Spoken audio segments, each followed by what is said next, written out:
And we can start. A fruitful evening to one and all gathered here. We start today's program invoking the blessings of the Almighty.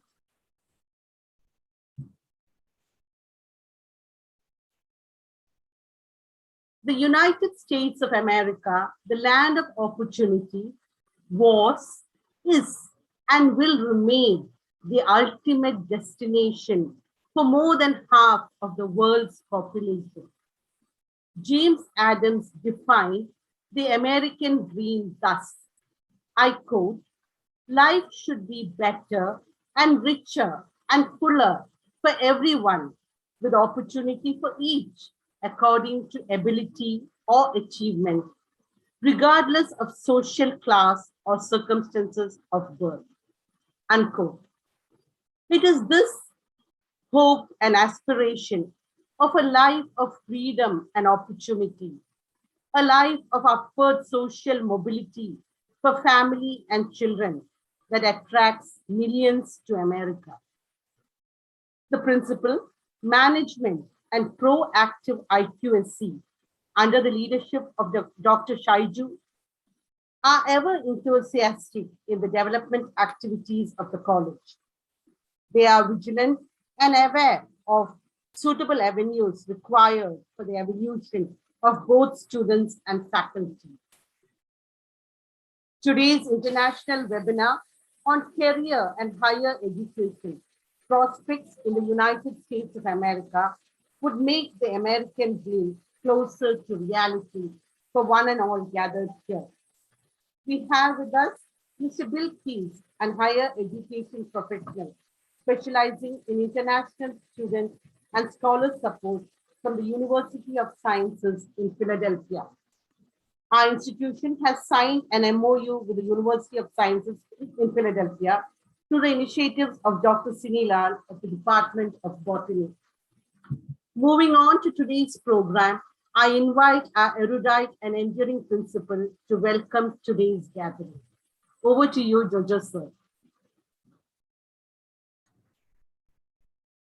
Hearty greetings to one and all this evening.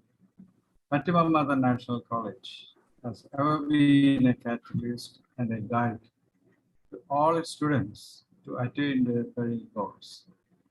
Apart from academic activities, we organize presentations, speeches, and webinars to motivate our young children.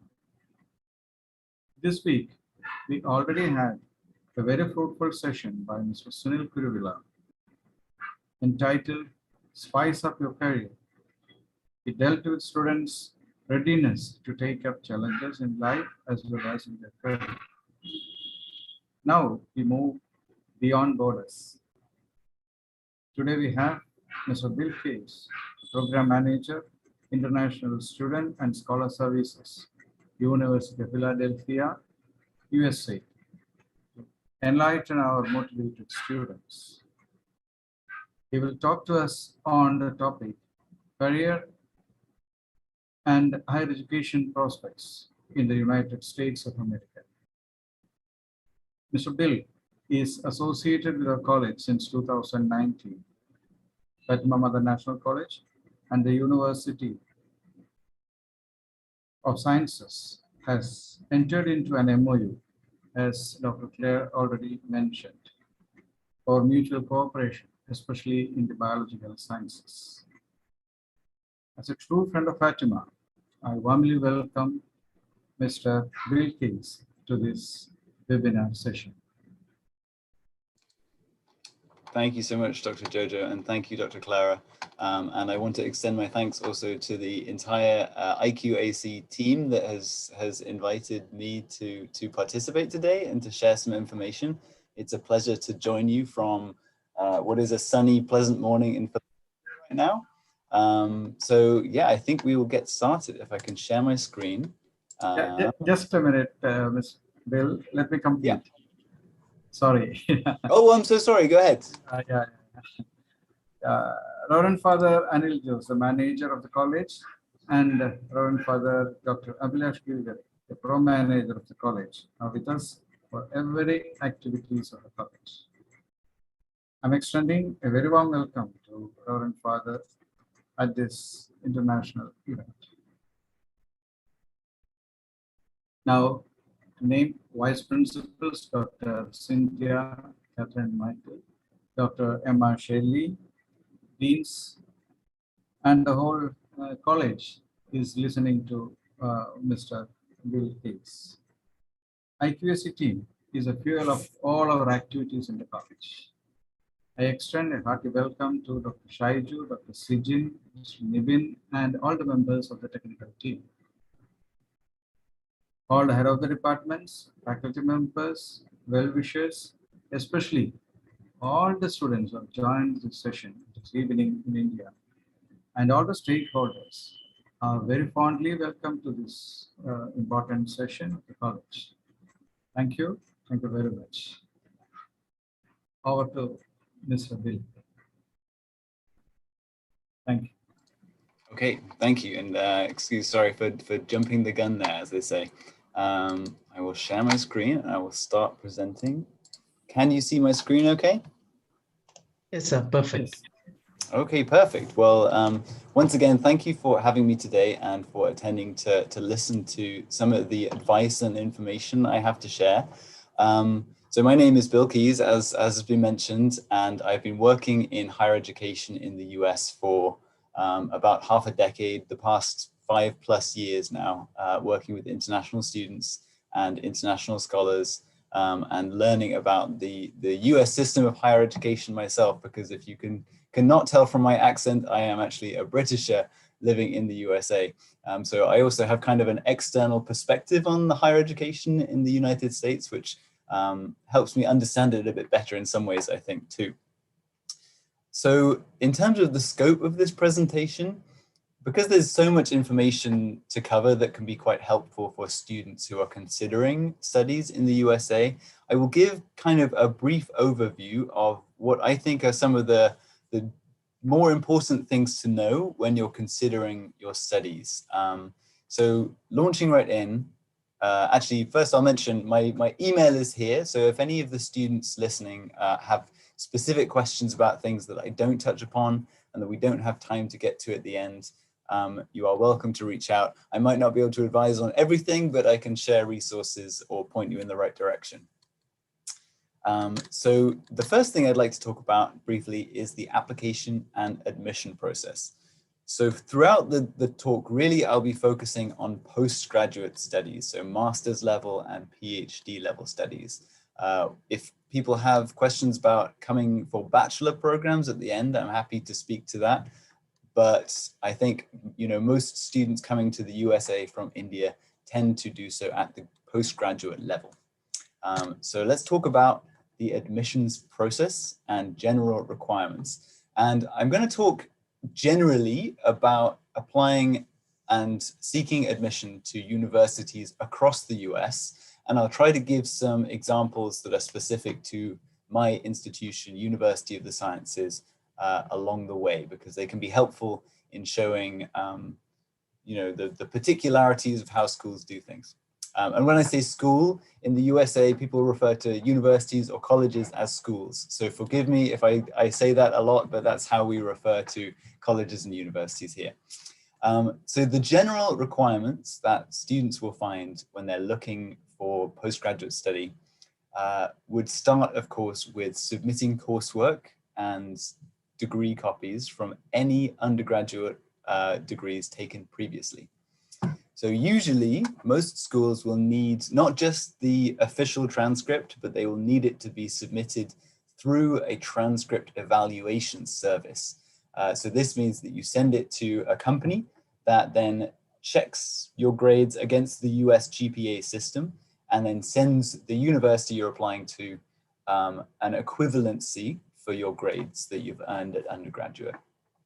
And again, most universities in the US will require this. Some do process these in-house in the admissions team, but it's very common for schools to require a transcript evaluation.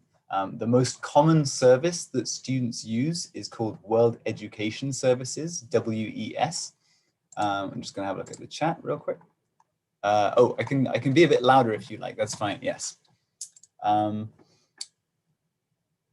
So you'll find that a lot of programs that you are looking into will list specific degrees that they're seeking in their applicants from the undergraduate or bachelor level. So for example, if you're applying for a master's degree in chemistry, they might be seeking applicants who have taken an undergraduate degree in chemistry. That is quite obvious, but sometimes there is some more flexibility than this. So for example, if you didn't take an a bachelor's degree program that connects directly or that has the same name, let's say, as the master's degree program, but you did some relevant courses along the way, then you can still apply and list those courses in your application. So just because you don't have the very degree it says that you should have from the undergraduate level, it doesn't mean that you would not be considered if you have the right academic preparation. So the next thing that a lot of schools have traditionally required, although we have seen some change this year, is submission of standardized test scores like the GRE or GMAT for graduate programs.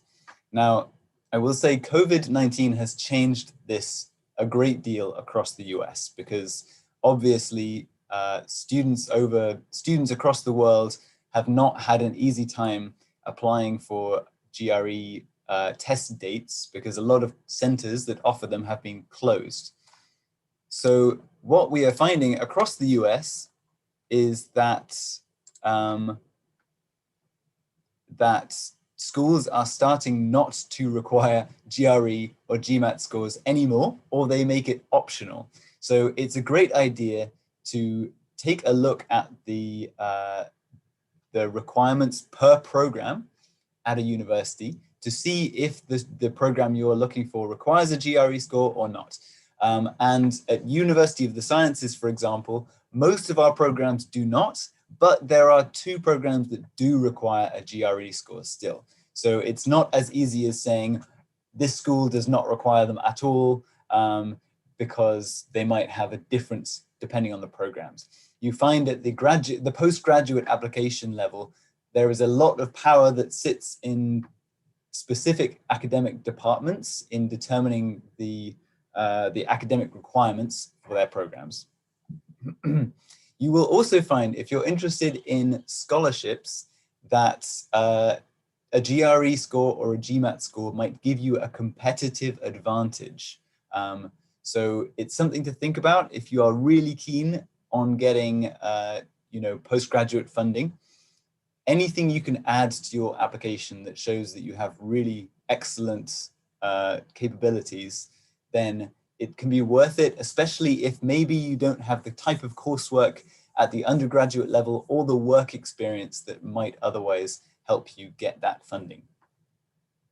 So talking about work experience, this is quite critical for, especially for the scholarship question, but also it helps across the board, no matter what postgraduate program you are applying to. So for example, in STEM programs, it is very helpful to have some lab experience that you can speak to in your application. And usually the place that applicants will speak about their work experience is in their personal statement, which is the next thing on this list. So a personal statement is an essay about yourself and your goals that is really designed to impress the faculty members who will be reading your application. So it's good to really hone in on the key points that will help you to get accepted. So to talk about your long-term career plans is good, and to link that to any work experience you have in the past. And also to talk about your specific research interests and why you have those interests. Especially good at USciences, or one of our requirements at University of the Sciences is for students applying for research programs, for thesis programs, to list 2 faculty members who they would be interested in working with during their studies. So this is really helpful to personalize your personal statement and to link it to specific professors that you would like to work with. So as you're looking at programs across the US, it is also good to look specifically at the individual professors and the research they're doing in each area, because you can also therefore in this way find people who can really propel you forward if you work with them. The last thing on this list at the top is proof of English proficiency. And I will talk about this in a bit more detail on the next slide. But every institution has different ways of going about this. Many institutions, especially for Indian students, do not require specific proof of English proficiency because obviously English is essentially a mother tongue in India. But I will go into a bit more detail on this on the next slide. And very briefly, so the steps after applying, basically the first step is that the admission office at a school looks at your application materials and maintains contact with you to make sure that everything is coming in as expected, and to try and keep you on pace and remind you about different parts of your application. Usually the admission office does not make the decision though. They can help to influence the decision to some extent, but again, the academic departments usually make the final decision at the postgraduate level, because those professors want the right candidates for their programs, especially where research is involved. So while it can help to be very efficient and maintain regular contact with admissions teams, essentially it's good to know that the final decision is not in their hands, because quite often our admission office gets many emails from students pleading their case for admission, but really it's not their decision. So it can save you time to know that really the person who holds the decision in their hands is the professors in the program, usually the program directors. So I talked about English proficiency. I just want to, oh, there we go. So this is the UScience's English proficiency these are the ways that you can satisfy our English proficiency requirements as an international student from anywhere in the world. So what usually counts for students from India is the fourth point here, where it says transcripts demonstrating at least 4 years of study at an English-speaking institution. So, we generally speaking, our students from India can provide either a letter from their school that confirms that they studied all of their subjects in the English language for at least 4 years, or transcripts that show the same. Then obviously you can see here there are a variety of other ways of demonstrating proficiency. I will say, back to the topic of institutional funding. So for students who are hoping to have maybe like a graduate instructorship position, or for scholarships, some programs will require a TOEFL score, regardless of anything else. So for example, we have a couple of programs at USciences that require a TOEFL score of 100 for consideration for graduate funding. But this is not true across the board. And again, it's another reminder of why it's important not to look at blanket graduate processes, but to look at specific program requirements when you're looking around at different programs you're interested in. On the topic of scholarships and funding, so at the postgraduate level, I would say scholarships are generally slightly different from the undergraduate or the bachelor level. So usually things like merit-based scholarships and fellowships, the first 2 bullet points here, at least at my institution, they are awarded after a student has started studying and demonstrated some academic ability. There is not a huge amount of merit-based scholarship for students who are starting their programs, or who will be starting their programs in the future. At the undergraduate level, merit-based scholarships are quite generous, but at the postgraduate level, not quite the same extent. What a lot of students are interested in, though, is the third bullet point here, graduate student employment. So this can be anything from some assistance towards your tuition fees. Either it's a partial tuition waiver with a stipend, or it's a full tuition waiver and a stipend. we have many students at the postgraduate level at New Sciences whose entire tuition fees are covered by the university, and they also receive a stipend for work within the department. And common roles are as graduate research assistants and graduate instructors. So graduate research assistants, it's kind of in the name, they work in the lab, they help set up. Graduate instructors similarly help to conduct lab instruction, and they proctor exams, this kind of thing. So good thing to know is that it is usually not necessary to apply for institutional funding separately. We get a lot of international applicants asking how they can apply for funding, but there's no option to do this, at least at University of the Sciences. Most schools are the same way, where applicants are automatically considered for funding based on the strength of their application. So this takes me back to the importance of having a very strong application, especially, putting as much of yourself as you can in your personal statement and keeping it very focused on the key elements, and providing anything you can to show your competitiveness academically. Okay, so we'll move on to the student visa process. And of course, at the end, we'll take some questions. So if there's anything I didn't touch upon, that would be useful to know, we can cover that towards the end of the program. So there are a few different steps in the visa process, and it can be quite confusing. There's a lot of documentation involved, and it can be difficult to navigate, especially right now. Obviously, COVID-19 has made applying for a visa, especially in India, a very difficult proposition. But it's still helpful to know the basics, how it usually works, and how hopefully it will get back to working in the not too distant future. And this is, the basics haven't changed. It's just that the steps for applying for the visa with the embassy are right now very confusing. But in general, the first step to coming to the US is to apply to university. And we've talked about how to do that. The next step is to get accepted to the university. And I hope that for you all if you apply. Then students or applicants will provide documents to the University International Office. This is the first step in the immigration process. So I'll talk in specifics about those documents soon. Then they will receive their immigration document, which is called an I-20 if you are applying for an F1 visa, or a DS-2019 if you're applying for a J1 visa. And then you use the immigration document to apply for a visa at the embassy or consulate in your own country. So let's talk about the documents that international offices across the US have to collect in order to make that immigration document, the I-20.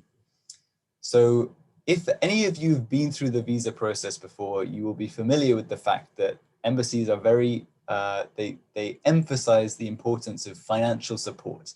And in fact, universities are required by the government to check and verify that applicants and international students have the requisite financial support to cover the costs of both living and studying for at least 1 year, so 12 months. And universities will usually accept students. In fact, universities will always accept students before this step happens. So while in my case, sometimes I work with students who are still in the application phase just to prepare them early. A lot of universities will not start this process until after the acceptance has gone out. So it's a good idea to get the ball rolling on this as early as possible as an applicant, and to consider how you can cover these costs or get the financial documentation together to provide. So what universities can usually accept to demonstrate financial support are things like bank account statements, loan statements, or scholarship and sponsorship documents, whether that's from the university itself that's sponsoring you or giving you a scholarship, or an external sponsor. What universities can almost always not use are credit statements, investment accounts, or property statements. So any financial documentation that students provide should be essentially showing what you have available to you in cash that is immediately available. The reason why credit statements and so on are not accepted is because they do not readily convert to cash. And this is something that the visa officers, the consular officers need to see. So when you're considering what 12 months of demonstrated financial support can look like, it is a lot of money. Because if you think most universities' tuition fees for a year could be anything from, you know, $18,000 to $30,000. And then the cost of living too can be anything from $15,000 to $20,000. So you might need to demonstrate $40,000 to $50,000 of financial support. And this can be quite difficult, but there are lots of ways that you can work with this requirement. Unfortunately, F1 students are not eligible for federal aid, which includes work study, which is a kind of, I won't get into detail on that right now. US loans for non-citizens are quite rare, but not non-existent. So what are your options then? The key thing really is to discuss with extended family and your community. Generally speaking, a lot of our students, even though obviously they won't have tens of thousands of dollars in savings themselves, they can get assistance from their families to share bank statements and affidavits of support to say, we would be willing to, or we will be willing to support our nieces, daughters, sons' studies if we need to. Also, there are plenty of external scholarships based in the US and overseas, especially in STEM programs that students can apply for additional support. And then a final option, especially useful for students who might have family in the US, is to get a US-based loan with a US co-signer.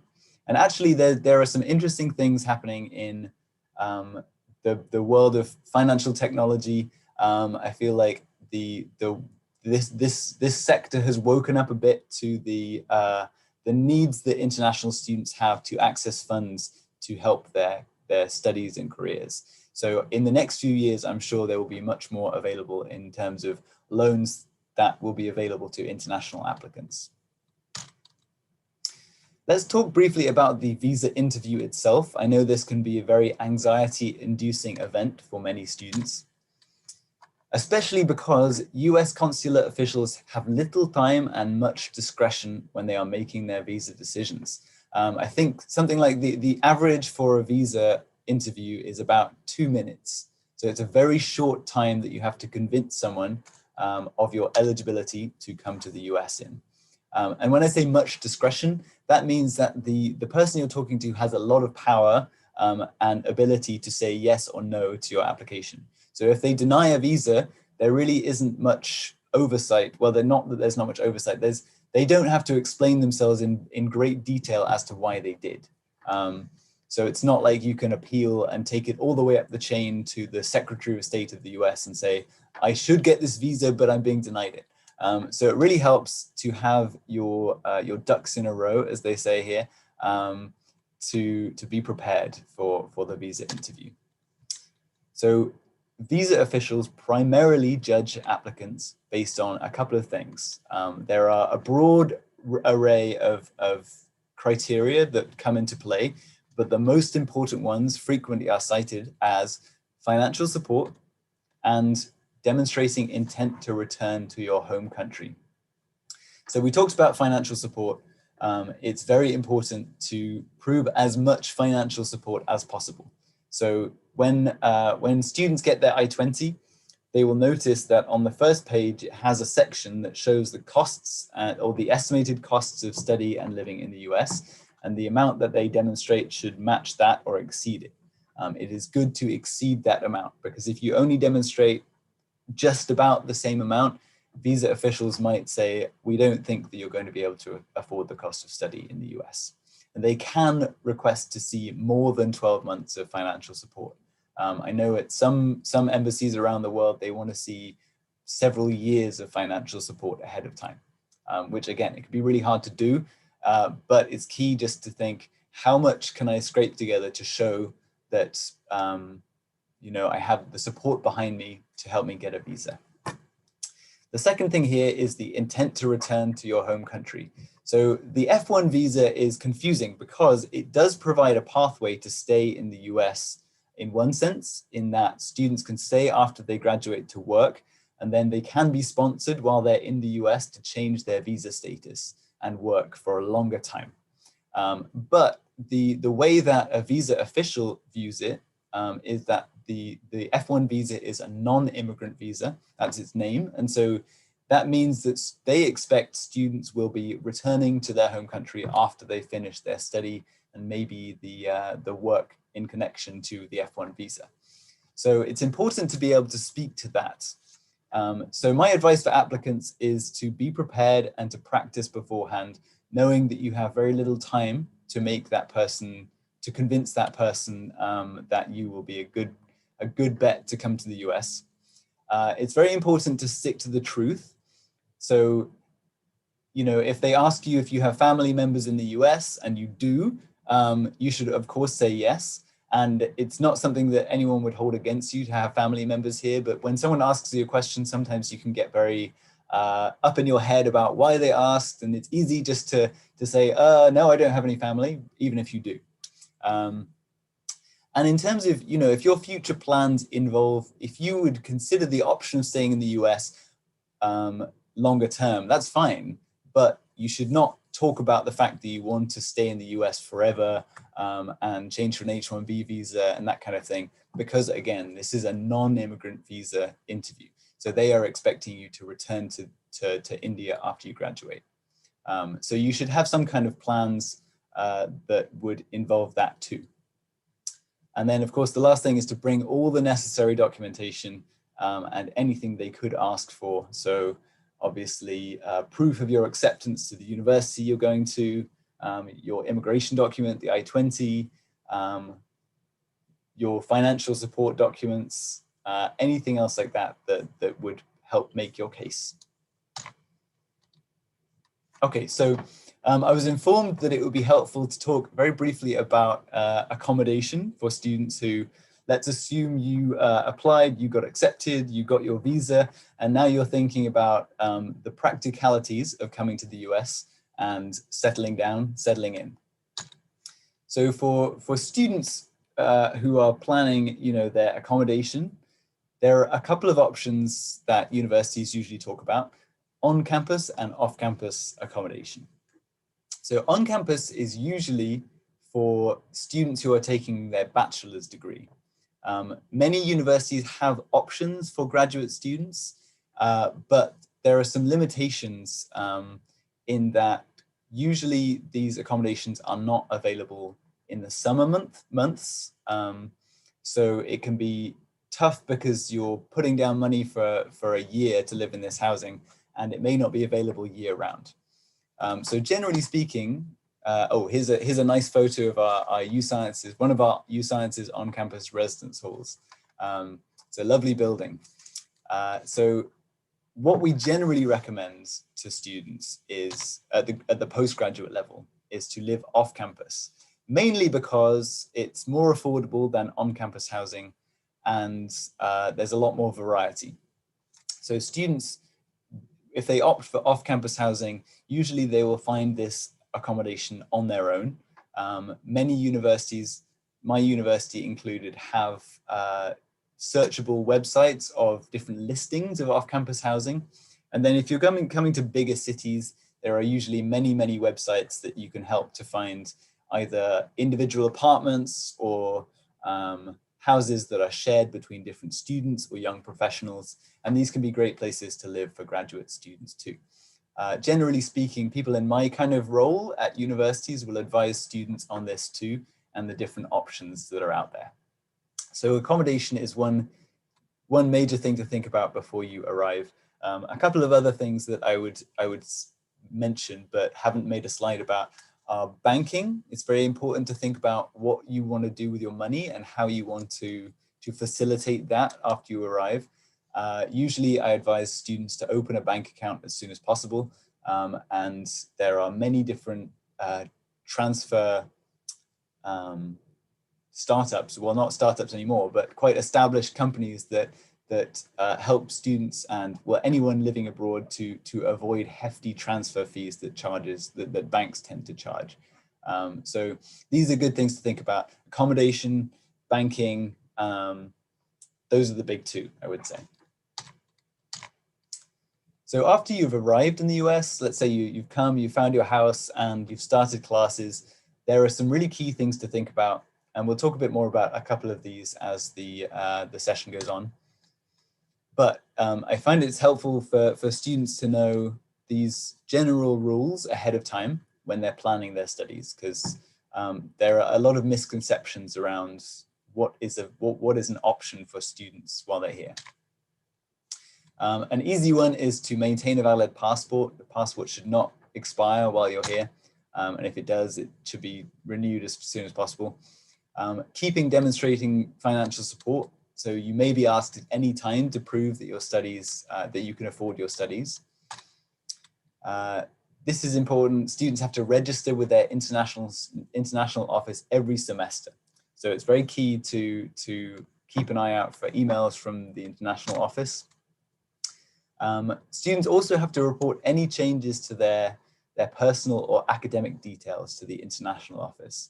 So one of my duties is to reach out to students regularly and say, are there any changes to your address or your your degree program, anything that might need to be changed in the online database we have for international students, because there are quite a lot of laws around this.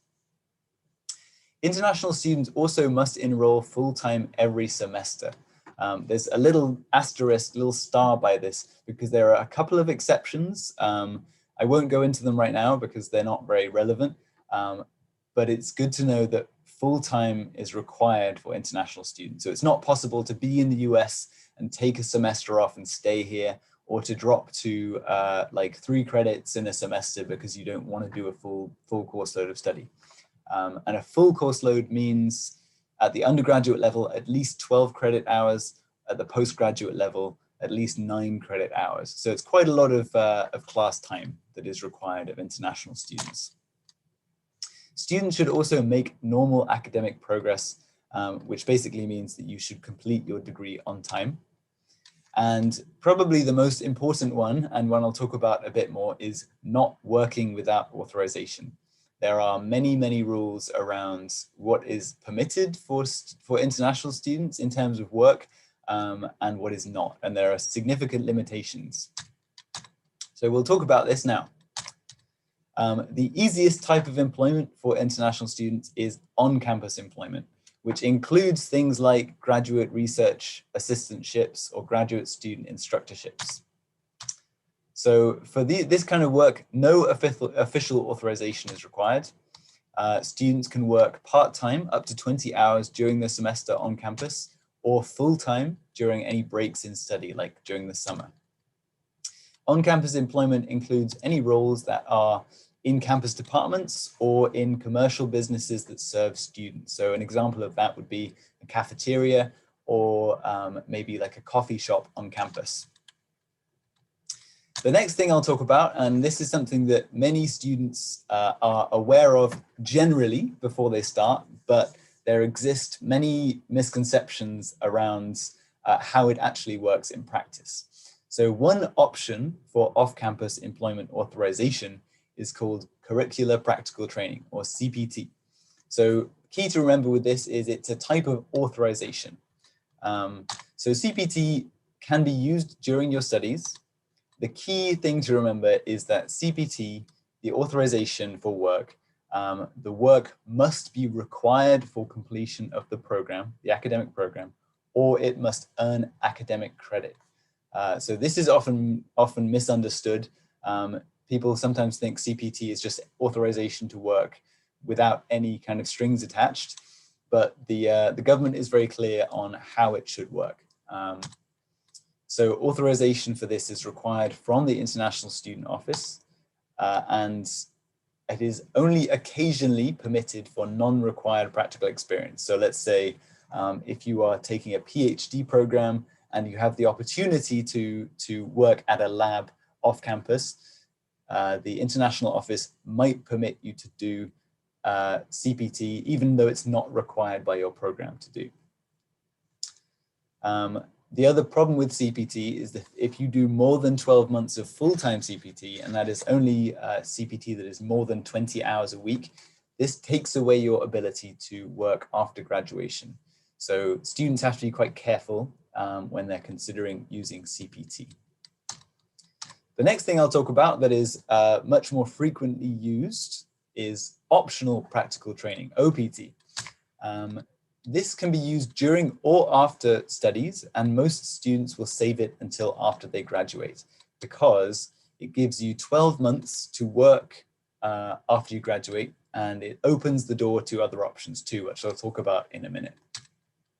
So for OPT, students require authorization from both the International Student Office and the US government, and the application process can take quite a while. So usually it takes 3 to 5 months to process. So students will apply for this in their last year of their studies generally, in the hopes to work during the year after they graduate. There are some rules around OPT. One is that the work that you do must be related to your degree. And it must be full-time if you're doing it post-graduation. So it must be more than 20 hours a week. And this can be used once per academic level. So quite often students will come to the US for a bachelor's degree, then they will do OPT, then they'll do a master's degree, then they'll do OPT, and then they'll do a PhD, and then they'll do OPT. If you come directly for a PhD and you do OPT, you can't use it again at a lower level. So if you go to do a master's after a PhD, they will not let you do OPT again. Important thing to know about STEM programs. So STEM designated programs, they will allow students who graduate to do 2 extra years of work for a total of 3 years of OPT post-graduation. But the subjects themselves must be on the designated STEM program list. So some subjects that you might think would be on there are not, and vice versa. Some subjects that you'd think, why is this a STEM designated program, are on the list. So it's good to be familiar and visit this list. You can also just Google ICE STEM designated programs to see what's on there. Or if you're looking around different programs across the US, to ask the international office or the admissions people you're talking to if the program is STEM designated and lets you work for those extra 2 years. Because some programs like a Doctor of Pharmacy degree is not STEM designated because it's considered a professional degree program, not a STEM program. So STEM OPT quite significantly increases students' likelihood of getting sponsored for a work visa too. And I'll talk about that in a second when I talk about life after F1 status. So as I mentioned in the section on visa interviews, you are expected to return to your home country after you complete your studies and any additional OPT. But it does not prevent you, if you are sponsored for a visa, from changing your visa status while you are in the USA. And we are well aware that many international students plan to stay in the USA long term, and this can require many, many application processes. So another bit of advice I like to give to any students early on in their process is to keep all the documentation related to their immigration status, because you never know when you might need to submit it again as part of a visa application in the future. So generally, the process for settling in the US long term is students are on OPT, and then they are sponsored for an H-1B visa, which gives them the option then to apply for a green card through their employer at some stage, assuming they're still doing a wonderful job. And then the green card itself opens the door to citizenship. So OPT is non-resident, not a dual intent visa in F1 status. H-1B is what's called dual intent. So although it's a non-immigrant visa, people in H-1B status can have the intention to stay in the US. That opens the door to green cards, which is a resident status, and then resident status, if you meet all the criteria for citizenship, you can apply for citizenship and you know, stay in the US for eternity. So I'll talk briefly about the H-1B visa status because it is kind of tricky. So the H-1B visa is awarded through an annual lottery. So it's a roughly 1 in 3 chance at the moment of getting selected in the lottery. So even if you're one of the best applicants in the world for a job, unfortunately, it's still a bit of a game of chance. Although if you have a higher degree, so a master's or a PhD, you have a better chance because your application is essentially put into a second pool if it's not picked in the first pool. So I think it brings it to around a 50-50 chance if you have a master's or a PhD. But it's good to know a couple of bits of terminology connected to the H-1B visa because the lottery is not absolute. So there are 2 essential types of H-1B. There is the cap and cap subject jobs, or, let me move along, it's being a bit slow. So the H-1B cap or cap subject jobs essentially are jobs that are subject to this lottery. And it is almost all H-1B jobs are in the lottery. There are some that aren't, and I'll talk about those in a second. The cap refers to the quota. So currently the quota for H-1B visas is 85,000, and I think something like it would be, you know, well over 200,000 people apply for those 85,000 visas, hence the lottery. So as I mentioned, there are some that are reserved for advanced degree holders, which gives you a better chance if you have a master's or PhD. And most jobs are cap subject jobs. There are some, though, that are known as cap exempt jobs.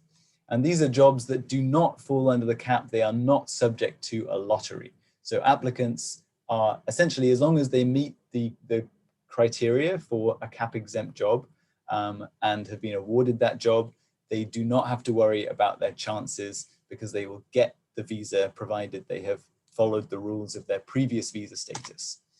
And the cap exempt jobs that exist are essentially these kind of employers. So universities or other institutions of higher education, non-profit organizations that are affiliated with universities, research organizations, similarly,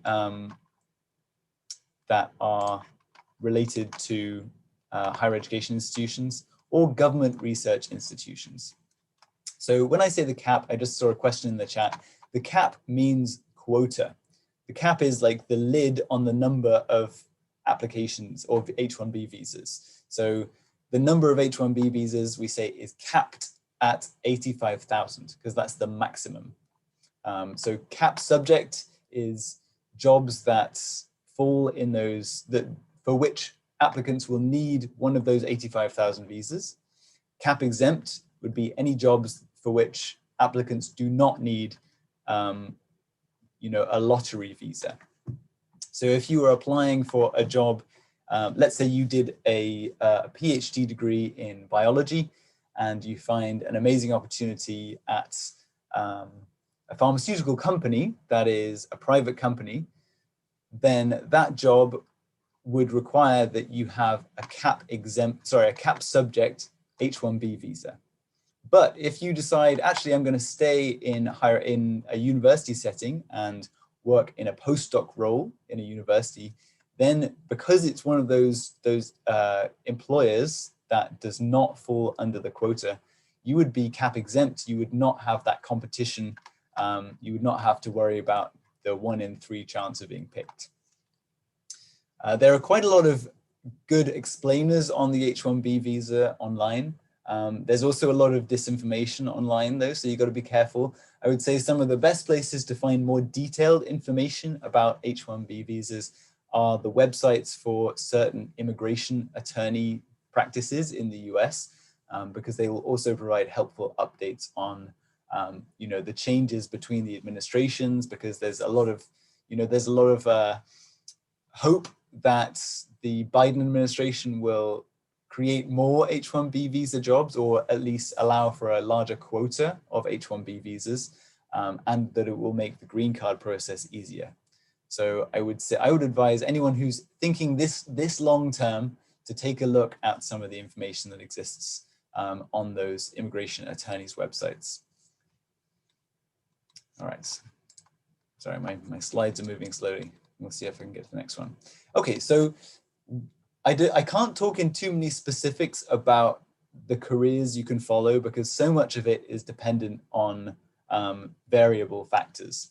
So a key part of it obviously is your own academic preparation and achievement during your degree study.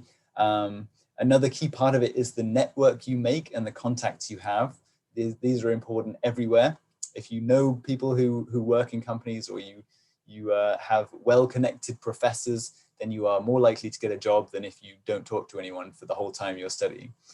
So it's very important to build your network from day one in the US. Obviously, where you live is a huge part of the opportunities that exist to you too.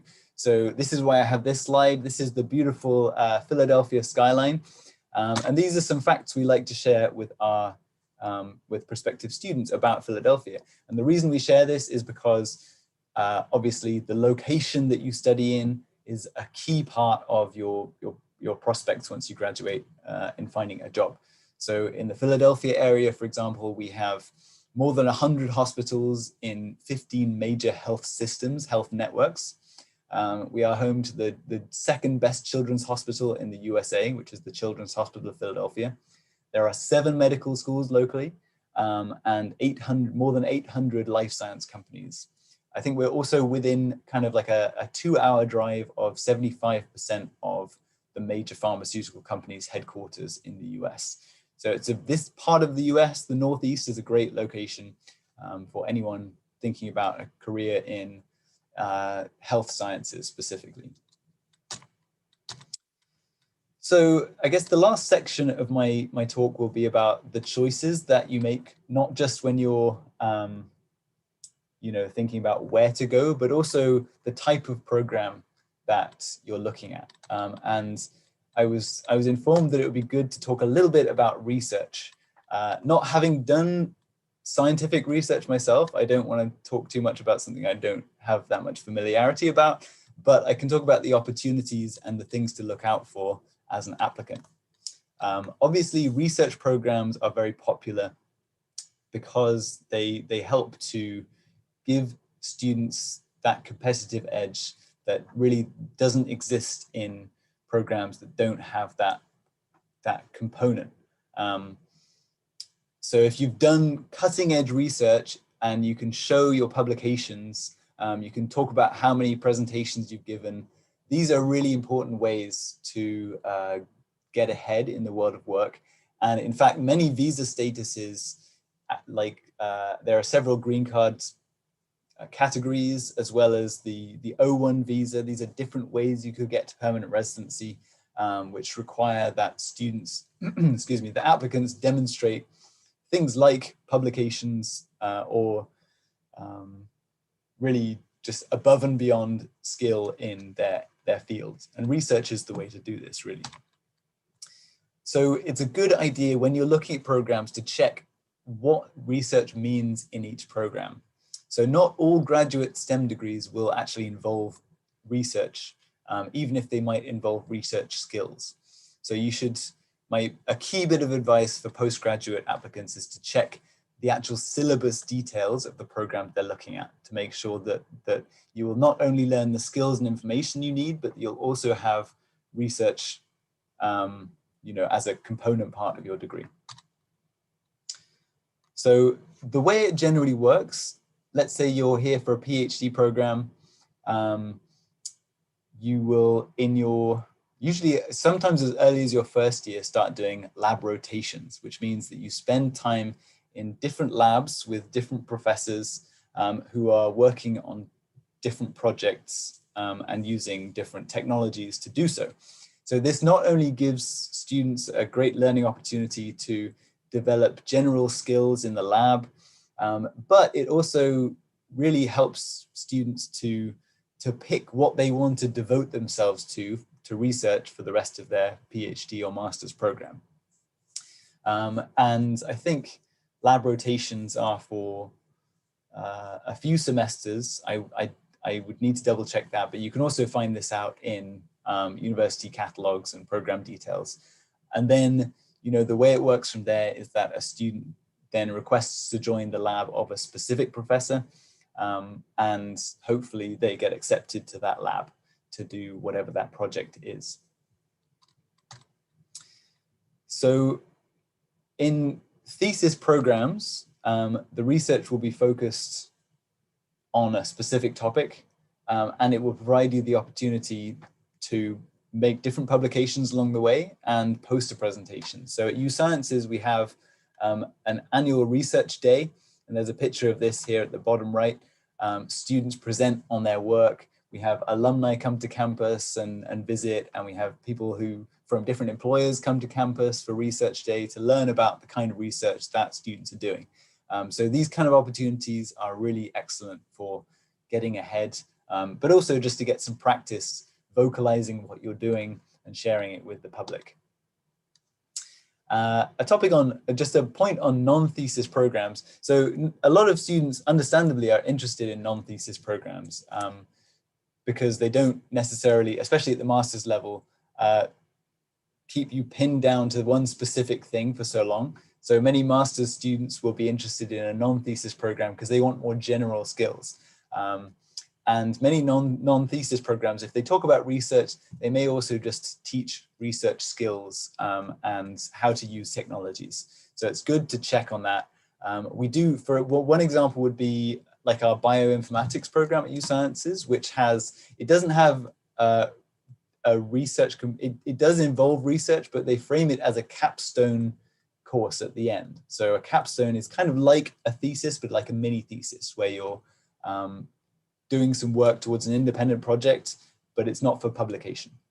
So there are some of these nuances which are important to figure out when you're looking at programs, at university catalogs, and thinking about what your priorities are for study. Here's a list of our postgraduate programs at U Sciences. We do have some postgraduate professional programs too, like the Doctor of Pharmacy, Doctor of Physical Therapy, Doctor of Occupational Therapy. I haven't listed them here because they are not as traditionally appealing for international applicants, but a lot of schools will categorize those as graduate programs too. You can see from this list, almost all of our programs are STEM OPT eligible. So they make students they give students the ability to apply for those extra 2 years of work post-graduation. All right, so my last real topic here is just to provide some useful information when you're talking to admissions offices. So it's good to be able to ask the right questions.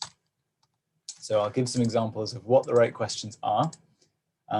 One would be, are there any curricular, employment, or internship opportunities? Remembering that international students to work off campus, they will need authorization to do so. So many schools will offer co-op programs or internship courses that students can take advantage of. But it's good to know before you apply to make sure that that's an option. Another key question is, are there on-campus jobs available for international students? Because if you're worried about your finances while you're studying, if you're hoping that you can make a little bit of money while you live here by working on campus, you need to know that that's an option. We've talked about the STEM OPT extension a fair bit. So it's really important if your plan is to get some work experience in the US after you graduate, to ask if the programs are STEM designated. Another question that is quite key for the same reason, are there campus connections to employers? It can be quite difficult when you're competing with your American peers to demonstrate to employers, especially if there's a limited number, what sets you apart from the rest. So it helps to have a career office on campus, like a career services office that not only has connections to employers, but also understands the specific needs and limitations of international student status when it comes to work. For students for whom curricular employment, maybe CPT or on-campus jobs are not an option while you're studying, a key thing is to get hands-on research while you're studying too. So let's say you're in a non-thesis program. Are there any opportunities for you to get some research experience on the side while you're on campus? These are good things to ask too. And a last key question too that I like to advise students to ask is, are there hidden fees for international student services?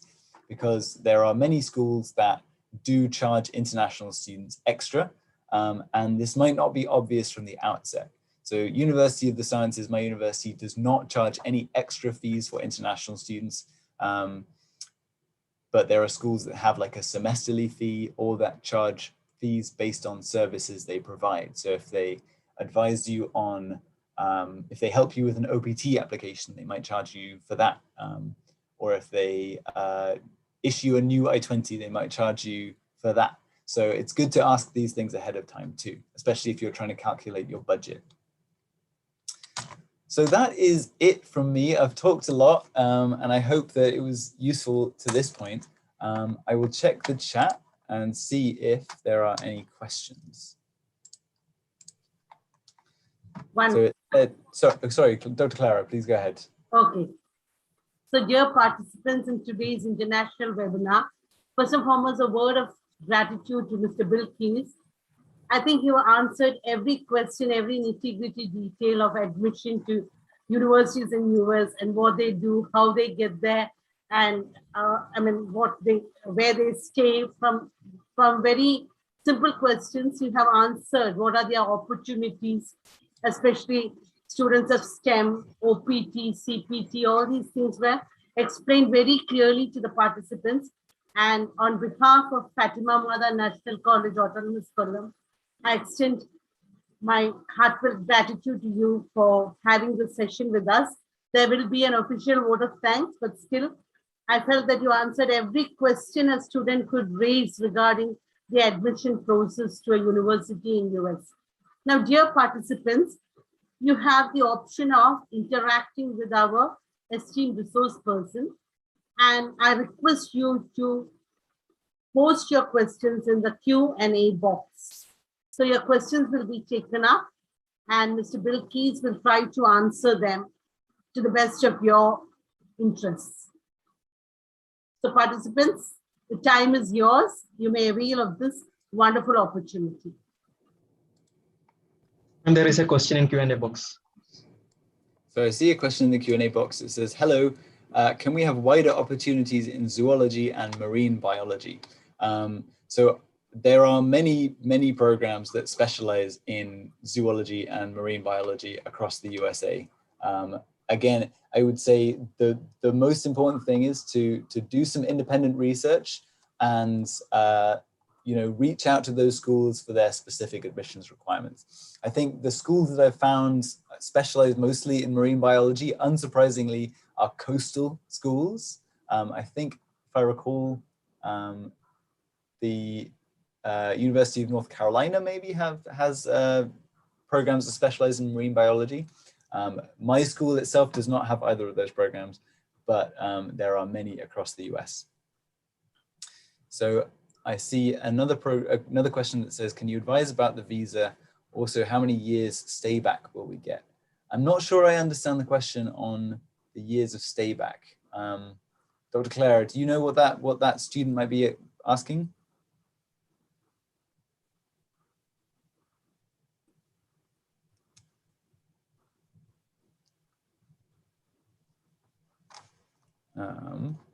Well, in the meantime, I'll look at another of these questions. So I see Satish has a question about OD, doctorate in audiology programs and scholarships for the program. So I did have a look at OD programs before I joined this call. And because they are professional, what are known as professional programs, they are very specialized in their and individualized in their admissions processes. So once again, anything like scholarships, that would be completely different depending on the school you're looking at. So my university does not have an ORD, a doctorate in audiology programs, but there are many that exist across the US. So I would say the key thing is to reach out to those programs. Could you suggest about career options in psychology and master's programs in psychology? So I suppose in terms of career options, there are a wide variety of career options. You know, even at the university level, many of our counselors in our student health and counseling center are either doctors of psychology or are doing postdoctoral study in psychology. So that is one of many different options, as well as being in private practice or going into clinical psychology, which is a whole other section. So at USciences, we do have, no, we have psychology, we have health psychology at the master's level. But again, I would say the key thing with any program specific questions is to look at different schools that offer them, compare programs, and reach out to admissions counselors with specific questions about either you know, admissions requirements or career opportunities. Because if you're interested in the career aspect, schools can really inform you about you know, what their alumni have gone on to do and how they can connect you to jobs once you graduate. So I see a question about industrial chemistry and chemistry. There are courses for this. At USciences, we just have a doctorate, a master's of chemistry and doctorate in chemistry program. The industrial chemistry programs will exist across the US too. And I would say just have a look around at just Google industrial chemistry, master's or PhD USA. You will find many, many programs. I don't know if I can speak to the question that says, what is the scope for plant science? Just because it's a very broad question and I'm not plant scientist. So I would say, again, the US has many specialized programs in every field of biology, except maybe mycology. That's one field that is lacking a little bit at present, but with any specific science field for postgraduate study, I think the key thing is read some academic publications, find the ones you're interested in and the fields you're interested in, find out where those professors are based, and then apply to those universities. If that's the work that you're keen to do, then that is, you know, you have to follow the experts to their home institutions. Can you speak on time as well as credit balance features when students from different countries join to be part of such developed nations? What do you think, what all qualities are required by a candidate for achieving such career options? I'm thinking about this one. Time as well as credit balance features.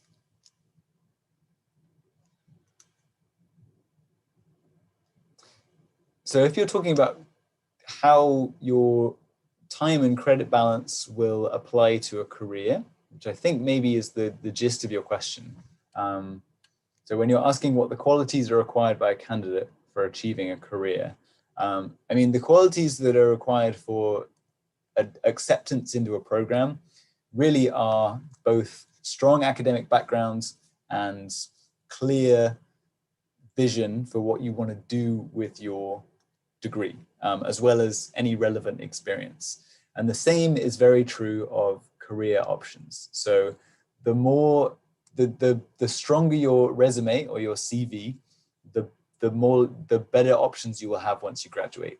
And once again, another huge aspect of your success after graduation for your career is the network you can build while you're here, both of fellow students and faculty and people outside the university that you're at who work in a field. So international students have an uphill struggle sometimes because they don't have all of the benefits of American students who can who have lived here their whole lives, who might have networked for their whole lives in the specific field, and who can work wherever they like while they're studying, because international students, there are rules around this. But it does not mean that international students are not recognized as excellent candidates for work, because the statistics in the US put it very plainly. I think something like 1 in 4, maybe 1 in 3 of the billion-dollar startup companies in the US today was started by an international graduate. It's well recognized that international graduates come with unparalleled ambition and skill. So as long as you put in some work while you're here to build the requisite network and to earn your degree, then career options should be open to you. Someone says, how hard is it to get a scholarship in master's or PhD? This depends entirely on a few different variables. So what is the program you're applying to? Is it very competitive? Do they even offer scholarships for master's or PhD? At the PhD level, generally speaking, if your application is strong, then you have a very good chance of being funded for your studies. At master's level, scholarships are more rare because there's less that a university can benefit from you as an applicant. So I would say, if you're thinking about, if a student's plan is to do, in the end, both a master's and a PhD, sometimes it can just make sense to apply directly into the PhD. So University of the Sciences, my institution, many institutions across the US do not require that a student has a master's degree in between a bachelor's degree and a PhD. Many students have come to us directly from a bachelor's degree, maybe after a bit of work experience, and gone straight into a PhD. And there is not much difference in the first 2 years or in the coursework between a master's and a PhD program. So from that perspective, it can make sense to apply directly into the PhD, especially if funding is of interest, scholarship funding is of interest. So do the students will have privileges of internships while pursuing those wider courses? Again, this depends very much on the school that you're applying to and whether they offer CPT or internship courses. So some programs, some degrees will have internship components, some will not. Some will allow students to connect CPT authorization to specific courses for experience, many will not. So this is where it comes into doing your homework and reaching out to schools individually. It's not particularly easy and it takes some time, but you want to be sure if taking an internship and getting practical experience is a priority for you, that you can do that, because the last thing you want to do is start your degree program somewhere hoping or planning to do an internship and then finding out that actually it's not an option. Let's see.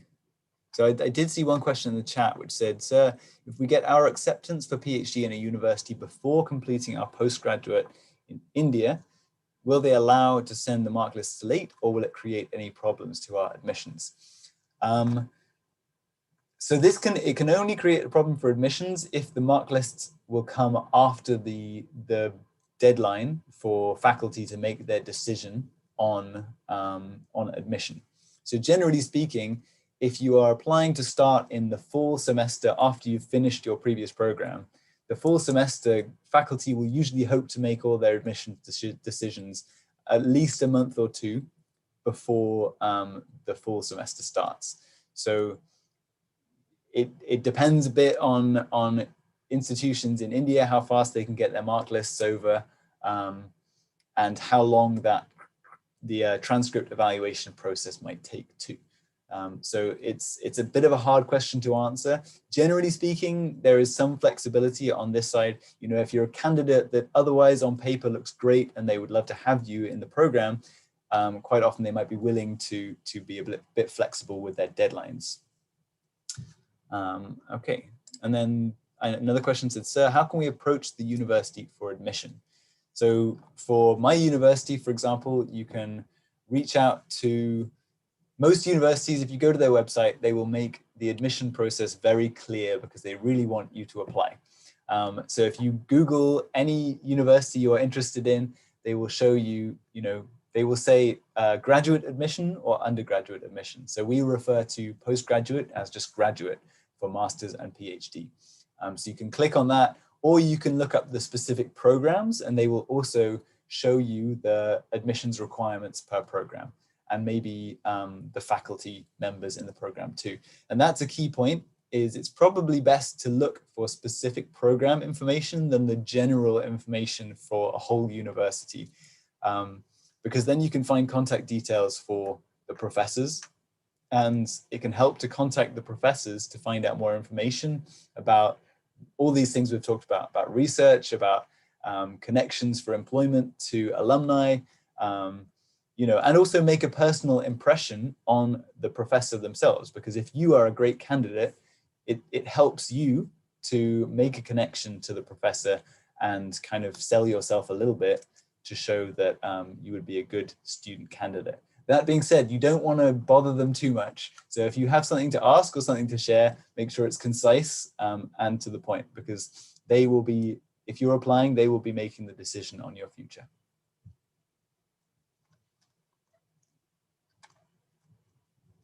Okay, so I think that's all the questions that have come through. I did include my email at the start of this session, and I will write it again in the chat in case people have follow-up questions. So w.keyes@usciences.edu. Please feel free to reach out to me with questions. I can't promise, similarly to how our Q&A session just went, I might not have the answers to everything, but I might be able to point you in the right direction.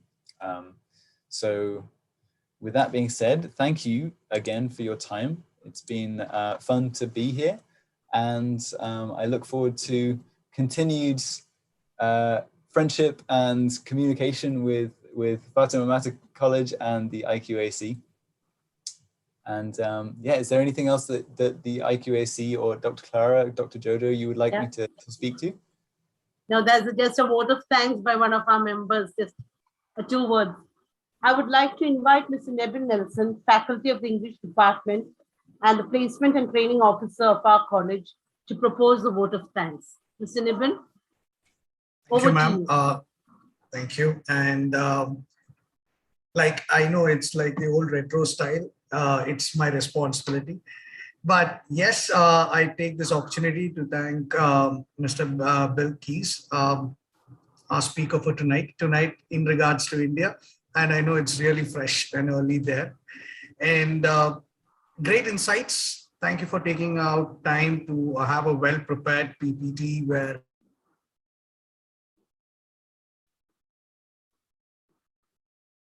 it's been a very fruitful session where the students are being able to cover up most of the points that they were looking at. And I'm looking forward to more such opportunities where we could share our expertise and have a collaborative work between our both institution and also as faculty members. I also take this opportunity to thank our principal, Mr. Dr. Jojo PJ, and also our vice principal, Dr. Cynthia Catherine, and Dr. Shelley. I've seen Shelley sir coming in between and going off, might be due to some network issues. Thank you. And also I really like to thank Dr. Claire Reshma for this opportunity given to me, and also for the beautiful insights. And I really like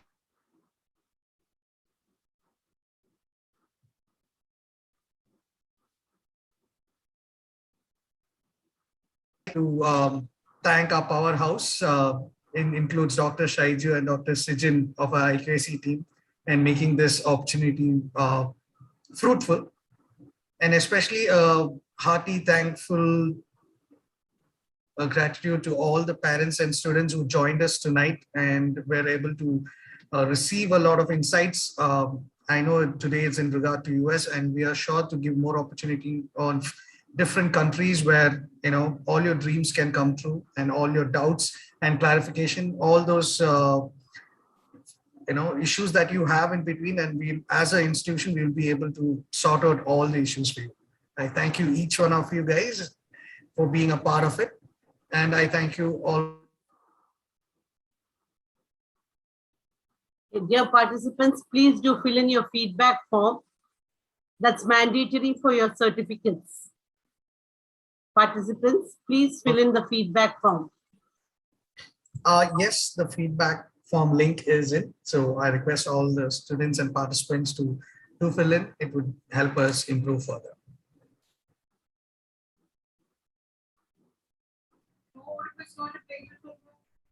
So